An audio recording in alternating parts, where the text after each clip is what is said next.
सोलापुरात वंचितकडून प्रधानमंत्र्यांच्या प्रतिमेला जोडेमार करण्यात आली असून या दरम्यान कार्यकर्ते आणि पोलिसांमध्ये चांगली झटापट झाल्याचं चित्र पाहायला मिळालं। केंद्र सरकारच्या धोरणांविरोधात आज वंचित बहुजन आघाडीच्या शहर व जिल्हा पदाधिकाऱ्यांनी आंदोलन करत पंतप्रधान नरेंद्र मोदी यांच्या प्रतिकात्मक पुतळ्याला जोडेमार केला। केंद्र सरकारच्या विविध राष्ट्रीय आणि आर्थिक धोरणांचा निषेध करत कार्यकर्त्यांनी जोरदार घोषणाबाजी केली। मुद्रा मोदी ते मुजरा मोदी आणि नरेंद्र मोदी हटाव देश बचाव अशा घोषणा देत आंदोलकांनी सरकारविरोधात रोष व्यक्त केला। यावेळी मोठ्या संख्येने कार्यकर्ते उपस्थित होते।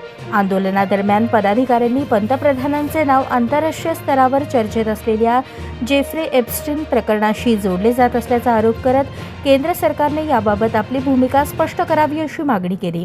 तसेच अमेरिकेसोबत आर्थिक करार आणि रशियाकडून तेल खरेदीच्या मुद्द्यांवरही प्रश्न उपस्थित करण्यात आले।